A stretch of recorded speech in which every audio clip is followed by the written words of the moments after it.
RCB ಮೇಲಿನ ಅಭಿಮಾನಕ್ಕೆ 11 ಮಂದಿ ಅಮಾಯಕರು ಬಲಿಯಾಗಿದ್ದಾರೆ. ಕಾಲ್ತುಳಿತಕ್ಕೆ ಕಾರಣ ಯಾರು ಅನ್ನೋ ಚರ್ಚೆಗಳು ಈಗ ದೊಡ್ಡ ಮಟ್ಟದಲ್ಲಿ ನಡೀತಾ ಇದ್ದು, ಇದೇ ವಿಚಾರಕ್ಕೆ ಸರ್ಕಾರ ಮತ್ತು ವಿಪಕ್ಷಗಳ ನಡುವೆ ವಾರ್ ಶುರುವಾಗಿದೆ. ಹಾಗಿದ್ರೆ ನಿಜಕ್ಕೂ ತಪ್ಪಿತಸ್ಥರು ಯಾರು?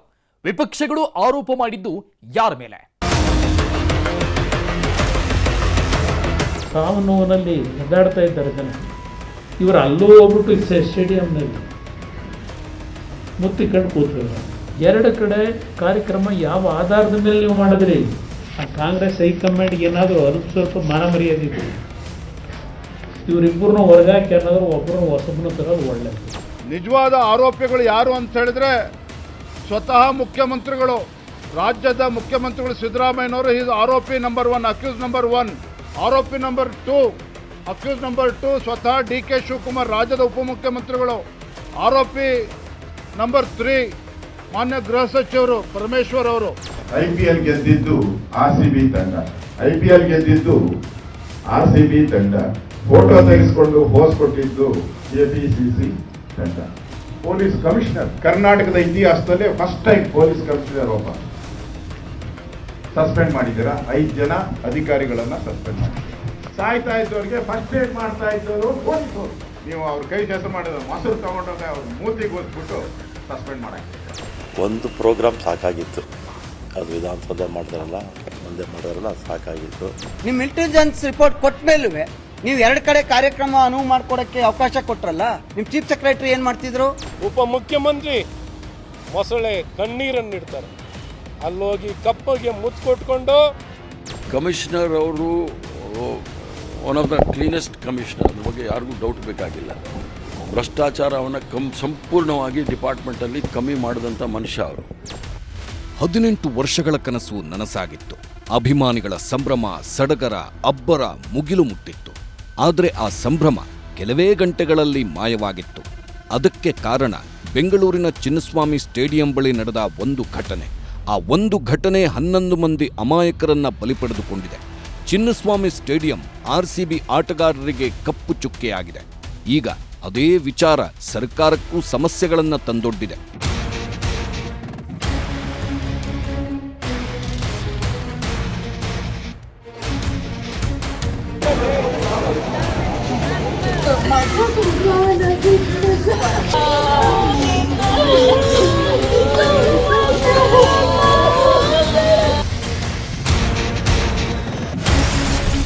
ಹನ್ನೊಂದು ಜನರ ಸಾವಿಗೆ ಆ ಮೂವರೇ ಕಾರಣ.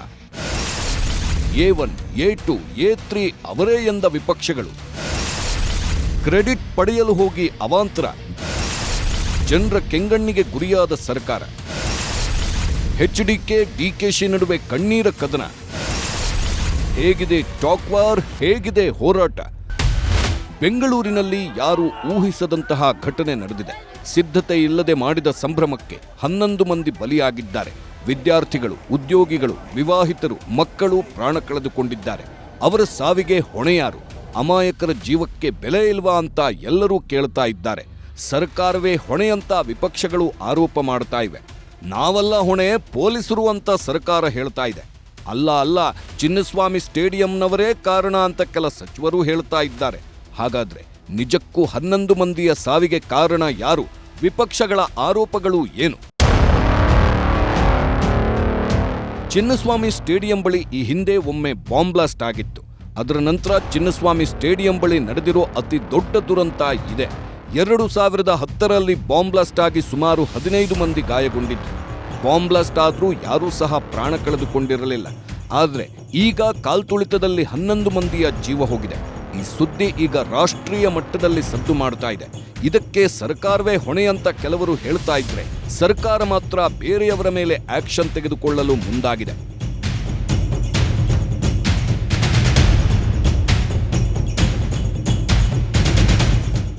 ಎಸ್, 18 ವರ್ಷಗಳ ಬಳಿಕ RCB ಕಪ್ ಗೆದ್ರೆ ಅದೇನೋ ಸರ್ಕಾರದ ಸಾಧನೆ ಅನ್ನೋ ರೀತಿ ಸರ್ಕಾರ ಕ್ರೆಡಿಟ್ ತೆಗೆದುಕೊಳ್ಳಲು ನೋಡಿತ್ತು. DCM DK ಶಿವಕುಮಾರ್ ಆಟಗಾರರನ್ನ ಬರಮಾಡಿಕೊಳ್ಳಲು ಸೀದಾ HAL ಏರ್ಪೋರ್ಟ್ಗೆ ಹೋಗಿದ್ರು. ನಂತರ ವಿಧಾನಸೌಧದಲ್ಲೇ ಕಾರ್ಯಕ್ರಮ ಮಾಡಿ ನಮ್ಮದೇ ಈಗ ಗೆಲುವು, ನಮ್ಮ ಸರ್ಕಾರದಲ್ಲಿ ಗೆಲುವು ಅನ್ನೋ ರೀತಿ ತೋರಿಸಿಕೊಳ್ಳೋ ಪ್ರಯತ್ನ ಮಾಡಿದ್ರು. ವಿಧಾನಸೌಧದ ಮುಂದೆ ಎಷ್ಟೊಂದು ಅಭಿಮಾನಿಗಳು ಸೇರಿದ್ರು ಅಂದ್ರೆ ಅಲ್ಲೇ ಕಾಲ್ತುಳಿತದಂತಹ ದುರಂತ ಸಂಭವಿಸೋ ಸಾಧ್ಯತೆ ಇತ್ತು. ಆದರೆ ಆಟಗಾರರ ಮೆರವಣಿಗೆ ಮಾಡದ ಕಾರಣ ಅಲ್ಲಿ ಅಪಾಯ ತಪ್ಪಿತ್ತು. ಆದರೆ ಅದೇ ಸಮಯದಲ್ಲಿ ಇತ್ತ ಸ್ಟೇಡಿಯಂ ಬಳಿ ನಡೆಯಬಾರದ್ದು ನಡೆದೋಗಿತ್ತು.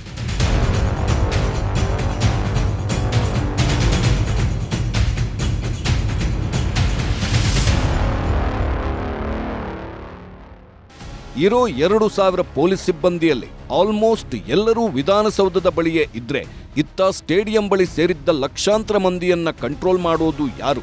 ಅದೂ ಬೇರೆ ಫ್ರೀ ಟಿಕೆಟ್ ಅಂತ ಅಭಿಮಾನಿಗಳೆಲ್ಲ ಸ್ಟೇಡಿಯಂಗೆ ಮುತ್ಕೊಂಡ್ಬಿಟ್ಟಿದ್ರು. ಅವರನ್ನ ಕಂಟ್ರೋಲ್ ಮಾಡುವುದಕ್ಕೆ ಹೆಚ್ಚಿನ ಸಂಖ್ಯೆಯ ಪೊಲೀಸರೂ ಇರಲಿಲ್ಲ. ಹಾಗಾಗಿ ಸ್ಟೇಡಿಯಂ ಬಳಿ ಕಾಲ್ತುಳಿತವಾಗಿ 11 ಮಂದಿ ಅಮಾಯಕರು ಪ್ರಾಣ ಕಳೆದುಕೊಂಡಿದ್ರು.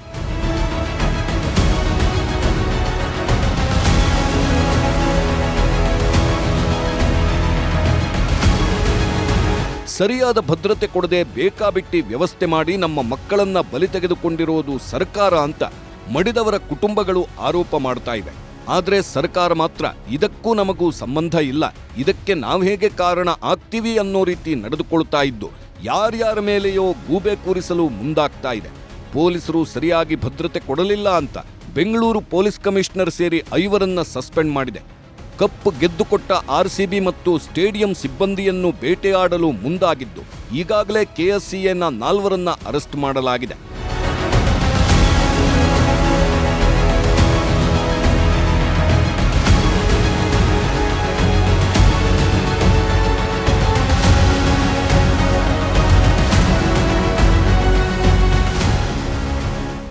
ಇದನ್ನೆಲ್ಲ ನೋಡಿ ಸಿಟ್ಟಾಗಿರೋ ವಿಪಕ್ಷಗಳು ಈಗ ಒಟ್ಟಾಗಿ ಸರ್ಕಾರದ ವಿರುದ್ಧ ಮುಗಿಬಿದ್ದಿವೆ. ನೀವು ತಪ್ಪು ಮಾಡಿ ಅದನ್ನ ಬೇರೆಯವರ ಮೇಲೆ ಹಾಕ್ತೀರಾ, ನಿಜವಾದ ಆರೋಪಿಗಳು ನೀವೇ ಅಂತ ಸರ್ಕಾರದ ವಿರುದ್ಧ ಆಕ್ರೋಶ ವ್ಯಕ್ತಪಡಿಸಿವೆ. ವಿಪಕ್ಷಗಳ ತ್ರಿಮೂರ್ತಿಗಳಾದ ವಿಜಯೇಂದ್ರ, ಆರ್ ಅಶೋಕ್, HD ಕುಮಾರಸ್ವಾಮಿ ಮೂವರು ಒಮ್ಮೆಲೆ ಪ್ರೆಸ್ ಮೀಟ್ ಮಾಡಿ ಈ ಎಲ್ಲ ಘಟನೆಗೂ ಸರ್ಕಾರ ಕಾರಣ, CM DCM ನೇರ ಹೊಣೆ ಅಂತ ಆರೋಪಗಳನ್ನ ಮಾಡಿದ್ರು. ನಿಜವಾದ ಆರೋಪಿಗಳು ಯಾರು ಅಂತ ಹೇಳಿದ್ರೆ ಸ್ವತಃ ಮುಖ್ಯಮಂತ್ರಿಗಳು, ರಾಜ್ಯದ ಮುಖ್ಯಮಂತ್ರಿಗಳು ಸಿದ್ದರಾಮಯ್ಯನವರು. ಈಸ್ ಆರೋಪಿ ನಂಬರ್ 1, ಅಕ್ಯೂಸ್ ನಂಬರ್ 1. ಆರೋಪಿ ನಂಬರ್ 2, ಅಕ್ಯೂಸ್ ನಂಬರ್ 2 ಸ್ವತಃ DK ಶಿವಕುಮಾರ್, ರಾಜ್ಯದ ಉಪಮುಖ್ಯಮಂತ್ರಿಗಳು.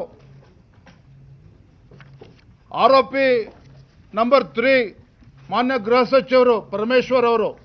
IPL ಗೆದ್ದಿದ್ದು RCB ತಂಡ, IPL ಗೆದ್ದಿದ್ದು RCB ತಂಡ. ಫೋಟೋ ತೆಗೆಸಿಕೊಂಡು ಪೋಸ್ ಕೊಟ್ಟಿದ್ದು KPCC ತಂಡ. ಮುಖ್ಯಮಂತ್ರಿಗಳು ಬ್ಯಾಟ್ಸ್ಮನ್, DK ಶಿವಕುಮಾರ್ ಬೌಲರ್. ಮುಖ್ಯಮಂತ್ರಿಗೆ ಏನಾದರೂ ಮಾಡಿ ಸೆಂಚುರಿ ಹೊಡೆದು ಬಿಡಬೇಕು ಅಂತ ಅವರು 5 ವರ್ಷ. DK ಶಿವಕುಮಾರ್ಗೆ ಏನಾದರೂ ಮಾಡಿ ಮುಖ್ಯಮಂತ್ರಿನ ಗೋಲ್ಡ್ ಮಾಡಬೇಕು ಅಂತ ಅವರು. ಮೊದಲು ಇವರಿಬ್ಬರನ್ನು ಹೊರಗಾಕಿದ್ರೆ ಈ ರಾಜ್ಯಕ್ಕೆ ಸುಭಿಕ್ಷೆ. ಇಲ್ಲದೇ ಇದು ನಡೀತಾ ಇರ್ತದೆ ಕಂಟಿನ್ಯೂಸ್ ಆಗಿ. ಯಾವ ಭಯ ಭಕ್ತಿ ಏನೂ ಇಲ್ಲ ಈ ಸರ್ಕಾರದಲ್ಲಿ.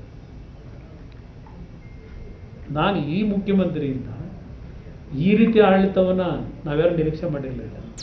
ಬೆಂಗಳೂರಿನಲ್ಲಿ ನಡೆದಿರೋ ಕಾಲ್ತುಳಿತ ಪ್ರಕರಣ ನಿಜಕ್ಕೂ ದೊಡ್ಡ ಪ್ರಕರಣ. ಪ್ರತಿಯೊಬ್ಬರೂ ಸರ್ಕಾರದವರನ್ನ ಪ್ರಶ್ನೆ ಮಾಡಬೇಕಾದ ಪ್ರಕರಣ. ಈ ಘಟನೆ ಬಗ್ಗೆ, ಸರ್ಕಾರದ ನಡೆ ಬಗ್ಗೆ ಈಗ ರಾಜ್ಯದಲ್ಲಿ ಭಾರೀ ಆಕ್ರೋಶ ವ್ಯಕ್ತವಾಗ್ತಾ ಇದೆ. ಸಿದ್ಧತೆ ಇಲ್ಲದೆ, ಭದ್ರತೆಗೆ ಪೊಲೀಸರಿಗೆ ಸಮಯಾವಕಾಶ ಕೊಡದೆ ಸರ್ಕಾರ ತರಾತುರಿಯಲ್ಲಿ ಕಾರ್ಯಕ್ರಮಗಳನ್ನ ಮಾಡಿ ಎಲ್ಲದಕ್ಕೂ ಅನುಮತಿ ಕೊಟ್ಟು ದುರಂತಕ್ಕೆ ಕಾರಣವಾಗಿದೆ ಅಂತ ಎಲ್ಲರೂ ಮಾತಾಡ್ತಾ ಇದ್ದಾರೆ. ಹಾಗಾಗಿ ಸರ್ಕಾರದ ವಿರುದ್ಧ ಅಟ್ಯಾಕ್ ಮಾಡಲು ಇದೇ ಸರಿಯಾದ ಸಮಯ ಅಂತ ವಿಪಕ್ಷಗಳು ತೀರ್ಮಾನಿಸಿದ್ದು JDS BJP ಒಗ್ಗಟ್ಟಾಗಿ ಸರ್ಕಾರದ ವಿರುದ್ಧ ಮುಗಿಬಿದ್ದಿವೆ. ಮೂವರ ಮೇಲೆ ಆರೋಪ ಮಾಡಿದ BY ವಿಜಯೇಂದ್ರ, ಯಾರು A1, A2, A3 ಆರೋಪಿಗಳು? ವಿಪಕ್ಷಗಳು ಬೊಟ್ಟು ಮಾಡಿದ್ದು ಯಾರ ಕಡೆ? ಒಂದಲ್ಲ ಎರಡಲ್ಲ 11 ಮಂದಿ. ಅವರ ಜೀವಗಳಿಗೆ ಬೆಲೆ ಇಲ್ವಾ? ಸ್ವಲ್ಪ ಎಚ್ಚರಿಕೆ ವಹಿಸಿದ್ರು 11 ಮಂದಿಯ ಜೀವ ಉಳಿಸಬಹುದಿತ್ತು. ಸರ್ಕಾರ ಮುನ್ನೆಚ್ಚರಿಕೆ ವಹಿಸಿದ್ರೆ ಇಂಥದ್ದೊಂದು ಅನಾಹುತ ನಡೀತಾನೇ ಇರಲಿಲ್ಲ. ಆದರೆ ವಿಧಾನಸೌಧದಲ್ಲಿ ಕಾರ್ಯಕ್ರಮ ಮಾಡುವುದರಲ್ಲಿ ಬ್ಯುಸಿಯಾಗಿದ್ದ ಸರ್ಕಾರ ಸ್ಟೇಡಿಯಂ ಬಳಿ ನಡೆದ ದುರಂತ ತಡೆಯುವಲ್ಲಿ ವಿಫಲವಾಗಿತ್ತು. ಆದರೆ ಈಗ ತಮ್ಮಿಂದಾದ ತಪ್ಪನ್ನ ಒಪ್ಪಿಕೊಳ್ಳಲು ಹಿಂದೇಟು ಹಾಕ್ತಾ ಇದ್ದಾರೆ. ಸರ್ಕಾರದಿಂದ ಆದ ತಪ್ಪನ್ನ ಪೊಲೀಸರ ಮೇಲೆ ಎತ್ತಿ ಹಾಕಿದ್ದಾರೆ. ಪೊಲೀಸ್ ಕಮಿಷನರ್, ಗುಪ್ತಚರ ಇಲಾಖೆಯ DGP, CM ಕಾರ್ಯದರ್ಶಿ ಅಂತ ಎಲ್ಲರನ್ನ ವಜಾ ಮಾಡಲಾಗ್ತಿದೆ. ಇದರ ಬಗ್ಗೆಯೂ ಗರಂ ಆಗಿರೋ ವಿಪಕ್ಷಗಳು ಇದು ಸರ್ಕಾರ ಪ್ರಾಯೋಜಿತ ಕೊಲೆ, ಸರ್ಕಾರವೇ ಇದರ ಹೊಣೆ ಹೊರಬೇಕು ಅಂತ ತಿರುಗಿ ಬಿದ್ದಿದೆ. ಒಟ್ಟಾಗಿ ಬಂದಿರೋ ತ್ರಿಮೂರ್ತಿಗಳು ಸರ್ಕಾರಕ್ಕೆ ಡಿಚ್ಚಿ ಕೊಡ್ತಾ ಇದ್ದಾರೆ. ಬಿಜೆಪಿ ರಾಜ್ಯಾಧ್ಯಕ್ಷ BY ವಿಜಯೇಂದ್ರ ಕಾಲ್ತುಳಿತಕ್ಕೆ ಕಾರಣ ಯಾರು, 11 ಮಂದಿಯ ಸಾವಿಗೆ ಹೊಣೆ ಯಾರು, ದುರಂತದ ಅಸಲಿ ಆರೋಪಿಗಳು ಯಾರು ಅನ್ನೋದನ್ನ ಬಿಚ್ಚಿಟ್ಟಿದ್ದಾರೆ. A1 ಆರೋಪಿ ಯಾರು, A2 ಆರೋಪಿ ಯಾರಾಗಬೇಕು, A3 ಯಾರಿಗೆ ಕೊಡಬೇಕು ಅನ್ನೋದನ್ನ ಎಳೆ ಎಳೆಯಾಗಿ ಬಿಚ್ಚಿಟ್ಟಿದ್ದಾರೆ. ನಿಜವಾದ ಆರೋಪಿಗಳು ಯಾರು ಅಂತ ಹೇಳಿದ್ರೆ ಸ್ವತಃ ಮುಖ್ಯಮಂತ್ರಿಗಳು, ರಾಜ್ಯದ ಮುಖ್ಯಮಂತ್ರಿಗಳು ಸಿದ್ದರಾಮಯ್ಯನವರು ಈಸ್ ಆರೋಪಿ ನಂಬರ್ 1, ಅಕ್ಯೂಸ್ ನಂಬರ್ 1. ಆರೋಪಿ ನಂಬರ್ 2, ಅಕ್ಯೂಸ್ ನಂಬರ್ 2 ಸ್ವತಃ DK ಶಿವಕುಮಾರ್, ರಾಜ್ಯದ ಉಪಮುಖ್ಯಮಂತ್ರಿಗಳು. ಆರೋಪಿ ನಂಬರ್ 3 ಮಾನ್ಯ ಗೃಹ ಸಚಿವರು ಪರಮೇಶ್ವರ್ ಅವರು. ಹಾಗಾಗಿ ನಿನ್ನೆ FIR ರಿಜಿಸ್ಟರ್ ಆಗಿದೆ. ನಿಜವಾಗ್ಲೂ ಕೂಡ ಪೊಲೀಸರು ಪ್ರಾಮಾಣಿಕವಾಗಿ ತನಿಖೆ ಮಾಡಲೇಬೇಕು ಅಂತ ಹೇಳಿದ್ರೆ ಅಕ್ಯೂಸ್ ನಂಬರ್ 1, 2, 3 ಆಗಿ ಮುಖ್ಯಮಂತ್ರಿಗಳು, ಉಪಮುಖ್ಯಮಂತ್ರಿಗಳು, ಗೃಹ ಸಚಿವರನ್ನ ಅವ್ರು ಮಾಡಬೇಕಾಗ್ತದೆ. ಅದನ್ನು ಬಿಟ್ಟು ಕೇವಲ ಏಜೆನ್ಸಿಗಳನ್ನು KCAನ RCBನ ಮಾಡಿದ್ರೆ ಸಾಕಾಗೋದಿಲ್ಲ. ಎಸ್, ನೋಡಿದ್ರಲ್ಲ, ಪೊಲೀಸರು ಸರಿಯಾಗಿ ತನಿಖೆ ಮಾಡಬೇಕಾದ್ರೆ ಮೊದಲು CM, DCM, ಗೃಹ ಸಚಿವರನ್ನ ಅರೆಸ್ಟ್ ಮಾಡಿ ಅಂತ ವಿಜಯೇಂದ್ರ ಅವರು ಒತ್ತಾಯಿಸಿದ್ದಾರೆ. FIR ರಿಜಿಸ್ಟರ್ ಆಗಬೇಕಿರೋದು CM ಮತ್ತು DCM ಮೇಲೆ. ಸರಿಯಾದ ತನಿಖೆ ಆದ್ರೆ ಇವರೇ ಆರೋಪಿಗಳು ಅಂತ ವಿಜಯೇಂದ್ರ ಹೇಳಿದ್ದಾರೆ. ಕಪ್ ಗೆದ್ದಿದ್ದು RCB ತಂಡ, ಪೋಸ್ ಕೊಟ್ಟಿದ್ದು KPCC ತಂಡ. ವಿಧಾನಸೌಧದ ಫಂಕ್ಷನ್ಗೆ ಟಾಂಗ್ ಕೊಟ್ಟ ಅಶೋಕ್. RCB ಫೈನಲ್ಗೆ ಬರ್ತಾ ಇದ್ದಂತೆ ಬ್ಯುಸಿಯಾಗಿದ್ದ ರಾಜಕಾರಣಿಗಳೆಲ್ಲ ಅಪ್ಪಟ RCB ಅಭಿಮಾನಿಗಳಾಗಿ ಬದಲಾಗಿದ್ರು. ಸರ್ಕಾರದ ಸಚಿವರು, ವಿಪಕ್ಷಗಳ ನಾಯಕರು ಎಲ್ಲರೂ ಟಿವಿ ಮುಂದೆ ನಿಂತು ಫೋಟೋ ತೆಗೆದುಕೊಂಡು ಜೈ RCB ಅಂತ ಪೋಸ್ಟ್ ಮಾಡಿದ್ರು. ನಂತರ ಸ್ವಲ್ಪ ಯೋಚನೆ ಮಾಡಿದ DKಶಿ ಸರ್ಕಾರದ ವತಿಯಿಂದ RCB ತಂಡಕ್ಕೆ ಸನ್ಮಾನ ಮಾಡೋಣ ಅಂತ ಯೋಚನೆ ಮಾಡಿದ್ರು. CM ಜೊತೆಯಲ್ಲಿರೋರು ಸಹ ಬಲವಂತ ಮಾಡಿ ವಿಧಾನಸೌಧದಲ್ಲೇ ಕಾರ್ಯಕ್ರಮ ಆಯೋಜನೆ ಮಾಡಿಸಿಬಿಟ್ರು. DK ಶಿವಕುಮಾರ್ ಅಂತೂ RCB ಬಾವುಟ, ಕರ್ನಾಟಕ ಬಾವುಟ ಹಿಡಿದು ಏರ್ಪೋರ್ಟ್ಗೆ ಹೋಗಿ ಆಟಗಾರರನ್ನ ಬರಮಾಡಿಕೊಂಡು ಬಂದಿದ್ರು. ವಿಧಾನಸೌಧದ ಮುಂದೆ ಅಂತೂ ಸಚಿವರು, ಅವರ ಮಕ್ಕಳು, ಮೊಮ್ಮಕ್ಕಳು ಅಂತ ಎಲ್ಲರೂ ಆಟಗಾರರ ಜೊತೆ ಶೇಕ್ ಹ್ಯಾಂಡ್ ತೆಗೆದುಕೊಂಡು ಪ್ರಶಸ್ತಿಯನ್ನ ಹಿಡಿದು ಪೋಸ್ ಕೊಟ್ಟಿದ್ರು. CM, DCM RCB ಗೆಲುವನ್ನ ತಮ್ಮ ಸರ್ಕಾರದ ಗೆಲುವು ಅನ್ನೋ ರೀತಿ ಸಂಭ್ರಮಿಸಿದ್ರು. RCB ಅಭಿಮಾನಿಗಳಿಂದ ಕ್ರೆಡಿಟ್ ತೆಗೆದುಕೊಳ್ಳೋ ಕೆಲಸ ಮಾಡಿದ್ರು. ಅದನ್ನೇ ಈಗ ವಿಪಕ್ಷಗಳು ಆಡಿಕೊಳ್ತಾ ಇವೆ. ಸರ್ಕಾರ ಮಾಡಿದ ಕೆಲಸವನ್ನ ಕವಿತೆ ರೀತಿ ವಾಚಿಸಿದ ಅಶೋಕ್, ಕಪ್ ಗೆದ್ದಿದ್ದು RCB ತಂಡ, ಆದ್ರೆ ಅದನ್ನ ಹಿಡಿದು ಪೋಸ್ ಕೊಟ್ಟಿದ್ದು ಮಾತ್ರ KPCC ತಂಡ ಅಂತ ಟಾಂಗ್ ಕೊಟ್ರು. ಅಷ್ಟೇ ಅಲ್ಲದೆ ಈ ಸರ್ಕಾರದಲ್ಲಿ ಜನರ ಸಾವಿಗೆ ಬೆಲೆಯೇ ಇಲ್ಲದಂತಾಗಿದೆ. CM ಬ್ಯಾಟ್ಸ್ಮನ್ ಆಗಿದ್ದಾರೆ, DK ಶಿವಕುಮಾರ್ ಬೌಲರ್ ಆಗಿ ಜನರ ಜೀವನದ ಜೊತೆ ಆಟ ಆಡ್ತಾ ಇದ್ದಾರೆ ಅಂತ ವಾಗ್ದಾಳಿ ನಡೆಸಿದ್ರು. ಅಂಧ ಮುಖ್ಯಮಂತ್ರಿ, ಅಂಧ ದರ್ಬಾರ್, ಅಂಧ ರಾಜ್ಯವನ್ನ ಮಾಡಿದಂತ, ರಾಜ್ಯದ ಕಾನೂನನ್ನ ಕತ್ತಲೆಯ ಕೈಗಳಿಗೆ ಕೊಟ್ಟಂತ ರಾಜ್ಯ ಸರ್ಕಾರ, ದ ಗ್ರೇಟ್ ಸಮಾಜವಾದಿ, ಮಜಾವಾದಿ ಸಿದ್ದರಾಮಯ್ಯ. IPL ಗೆದ್ದಿದ್ದು RCB ತಂಡ, IPL ಗೆದ್ದಿದ್ದು RCB ತಂಡ. ಫೋಟೋ ತೆಗೆಸಿಕೊಂಡು ಪೋಸ್ ಕೊಟ್ಟಿದ್ದು KPCC ತಂಡ. ಮುಖ್ಯಮಂತ್ರಿಗಳು ಬ್ಯಾಟ್ಸ್ಮನ್, DK ಶಿವಕುಮಾರ್ ಬೌಲರ್. ಮುಖ್ಯಮಂತ್ರಿಗೆ ಏನಾದ್ರೂ ಮಾಡಿ ಸೆಂಚುರಿ ಹೊಡೆದು ಬಿಡಬೇಕು ಅಂತ ಅವರು 5 ವರ್ಷ. DK ಶಿವಕುಮಾರ್ಗೆ ಏನಾದ್ರೂ ಮಾಡಿ ಮುಖ್ಯಮಂತ್ರಿನ ಬೋಲ್ಡ್ ಮಾಡಬೇಕು ಅಂತ ಅವರು. ಈ ಬೋಲ್ಡ್, ಸೆಂಚುರಿ ಮತ್ತೆ ರನ್ಔಟ್ ಮಾಡಿಸ್ಬೇಕು ಅಂತ. ರನ್ಔಟ್ ನಮ್ಮ ಅಧ್ಯಕ್ಷರು ಹೇಳಿದ್ದಾರೆ. 8 ವಿಕೆಟ್. ಇವೆರಡರ ಮಧ್ಯೆ ರಾಜ್ಯದ ವಿದ್ಯಾರ್ಥಿಗಳು, ಇಂಜಿನಿಯರಿಂಗು, ಡಾಕ್ಟ್ರು 11 ಜನರ ಬಲಿಯಾಗಿದೆ. 8 ವಿಕೆಟ್ ಆಗಿದ್ದು ರಾಜ್ಯದ ಜನ ನಾವು. ಕ್ರೆಡಿಟ್ ತೆಗೆದುಕೊಳ್ಳಲು CM, DCM ನಡುವೆ ಪೈಪೋಟಿ. ಮಾತಿಗೂ ಸರ್ಕಾರವನ್ನ ತಿವಿದ HD ಕುಮಾರಸ್ವಾಮಿ. ಸರ್ಕಾರದ ವಿರುದ್ಧ ಹೋರಾಟಕ್ಕೆ ಒಂದೊಳ್ಳೆ ಅಸ್ತ್ರವನ್ನ ಹುಡುಕ್ತಾ ಇದ್ದ ವಿಪಕ್ಷಗಳಿಗೆ ಈಗ ಸರ್ಕಾರವೇ ಒಂದೊಳ್ಳೆ ಅಸ್ತ್ರವನ್ನ ಕೊಟ್ಟಿದೆ. ಹಾಗಾಗಿ ಈ ಅಸ್ತ್ರವನ್ನ ಸರಿಯಾಗಿ ಬಳಸಿಕೊಂಡು ರಾಜ್ಯ ಸರ್ಕಾರಕ್ಕೆ ಪೆಟ್ಟು ಕೊಡಬೇಕು ಅಂತ ವಿಪಕ್ಷಗಳು ತೀರ್ಮಾನಿಸಿದ್ದು, ಬಿಜೆಪಿ, JDSನ ತ್ರಿಮೂರ್ತಿಗಳು ಅಖಾಡಕ್ಕಿಳಿದಿದ್ದಾರೆ. HDK, ಅಶೋಕ್, ವಿಜಯೇಂದ್ರ ಜಂಟಿಯಾಗಿ ಪ್ರೆಸ್ ಮೀಟ್ ಮಾಡಿ ಸರ್ಕಾರವನ್ನ ತರಾಟೆಗೆ ತೆಗೆದುಕೊಂಡಿದ್ದಾರೆ. HD ಕುಮಾರಸ್ವಾಮಿಯಂತೂ ಮಾತಿಗೂ ಸರ್ಕಾರವನ್ನ ತಿವಿದಿದ್ದು, ಕ್ರೆಡಿಟ್ ತೆಗೆದುಕೊಳ್ಳಲು CM, DCM ನಡುವೆ ಪೈಪೋಟಿ ಇತ್ತು. DCMಗೆ ಗೊತ್ತಿಲ್ಲದಂತೆ CM ವಿಧಾನಸೌಧದಲ್ಲಿ ಕಾರ್ಯಕ್ರಮ ಆಯೋಜನೆ ಮಾಡಿದ್ರು. ಅದು ಗೊತ್ತಾಗ್ತಾ ಇದ್ದಂತೆ ಡಿಕೆಶಿ HALಗೆ ಹೋಗಿಬಿಟ್ರು.